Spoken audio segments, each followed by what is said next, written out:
ওম নমো নাৰায়ণ শ্ৰদ্ধাৰ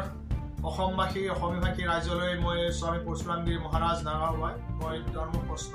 এৰিছো আপোনালোকৰ আপুনি বিচাৰ বিবেচনা কৰিব এটা কথাটো হৈছে ভাতৃপ্ৰতিম বন্ধু বুলি মই কৈছো তেওঁ কি কয় মই নাজানো তেওঁ এটা ভাল সম্পৰ্ক আছে তেওঁ মোক হোৱাটছএপত এটা মেছেজ দিলে শিৱসাগৰৰ কিবা এখন মঞ্চত তেওঁ ভাষণ দি থকা সময়ত আজানৰ শব্দ যেতিয়া তেওঁ কাণত পৰিছিলে তেওঁ এইখিনি সময়ত মৌন হৈ দিছিলে মই এতিয়া পোনপ্ৰথমে মই সত্যৰঞ্জন বৰাকে মই সুধিব মই বিচাৰিম স্বামী পৰশুৰামগিৰি নাগাওৱা হিচাপে আপুনি যেতিয়া ধৰি লওক এখন পূজাত আপুনি ধৰি লওক পূজাৰী পূজা কৰি আছে আপুনি বৈদিক মন্ত্ৰ উচ্চাৰণ কৰিছে আপুনি আজানৰ ধ্বনি দিয়াৰ লগে লগে শব্দ শুনিলে আপুনি সেই পূজা কৰ্ম আপুনি কি বন্ধ কৰিব নেকি প্ৰথম প্ৰশ্ন আৰু যেতিয়া আপুনি ভাইচাৰা আপুনি দেখুৱাই আছে অসমৰ জীয়াৰী বোৱাৰীক যেতিয়া হত্যা কৰে ধৰ্ষণ কৰে এইসকল আপোনাৰ ভাই ক'ত থাকে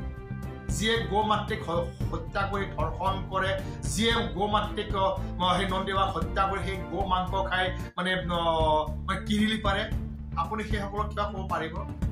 আপুনি কেতিয়াবা এনেকুৱা এটা ক'ব পাৰিবনে যে যেতিয়া এই দেশখন ধৰ্মৰ ভিত্তিত বিভাজন হৈছে যেতিয়া আমাৰ সনাতনী ধৰ্মীয় লোকসকলৰ হিন্দুসকলৰ যেতিয়া উৎসৱ পূজা পৰব হয় তেতিয়া আপোনালোকে মছজিদত লাউড চাউণ্ড নবজাবলৈ আহ্বান কৰিব পাৰিব আহ্বান আপুনি ক'ব পাৰিব আহ্বান কৰা আৰু কোৱাৰ বহুত পাৰ্থক্য আছে আপুনি পাৰিব আপুনি নোৱাৰে আপুনি পাৰিব ভগৱা বস্ত্ৰ পৰিধান কৰি এজন মনৰ মানসিকতাত বেলেগ এটা চিন্তা পুহি লৈ এজন হিন্দুত্ববাদী নেতা হিচাপে ৰাইজৰ আগত ভাষণ দিব পাৰিব তাতকৈ আপুনি দেখি নোৱাৰে ৰাইজেও বুজি পাইছে আৰু বুজি পাব এই ভিডিঅ'টোৰ পৰা মই আপোনাৰ লগত কোনো মোৰ মতবিৰোধ নাই আপোনাক মই যথেষ্ট ভাল পাওঁ মই শ্ৰদ্ধা কৰো মোৰ ভক্তিও আছে আপোনাক বহুত ভাল পাওঁ আপুনি শিক্ষিত লোক কিন্তু ধৰ্মীয় আপুনি যিটো বিচাৰ বিবেচনাৰ মাজেৰে যিটো গৈ ভগৱা বস্ত্ৰ পৰিধান কৰি কপালত সেই সূৰ্যৰ দৰে সেই তিলক এটা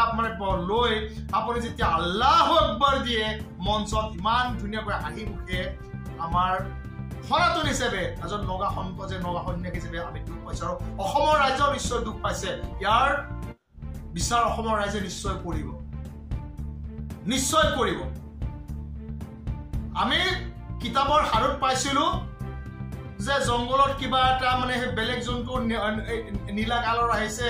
আহি সেই ৰজা হ'ব তেওঁ সেই জাগত পৰি হোৱা দিলে এনেকুৱা ধৰণৰ সেই জংঘল কিন্তু মানুহ হিচাপে আপুনি যদি মানুহৰ দৰে দুখন ভৰি দুখন হাত দুখন কাণ চকু নাক এটা সুস্থ পৰিপক্ক এজন ব্যক্তি হোৱাৰ পিছত আপুনি এনেকুৱা ধৰণৰ ভগৱা বস্ত্ৰ পৰিধান কৰি মঞ্চত আল্লাহু আকবৰ দিছে ধৰ্মীয় আপুনি যেতিয়া বৈদিক দি আছে সেইখিনি সময়ত আজানৰ ধ্বনি শুনাৰ পিছত আপুনি সেই স্তব্ধ হৈ দিছে সঁচাই আপুনি লজ্জা পোৱা উচিত বুলি মই ভাবো নাজানো আমি লজ্জা পাইছো আপুনি লজ্জা পায় কি নাপায় সেইটো নাজানো এইটো আপোনাৰ ঈশ্বৰৰ বিষয় কিন্তু মই এটা কথা জানো যে ৰাজনৈতিক নেতাসকলে বিভিন্ন ধৰণৰ গালি সপনিও পায় তেওঁলোকৰ লাজ নাই বুলি বিভিন্নজনে কয় এইটো মই কোৱা নাই দেই আমি শুনিবলৈ পাওঁ বা আপুনি ৰাজনীতি কৰিছে নে এই ভগৱা বস্ত্ৰবিধি ধৰ্মক লৈ কিবা ৰাজনীতি কৰিবলৈ মন মেলিছে সেইটো ৰাইজে বিবেচনা কৰক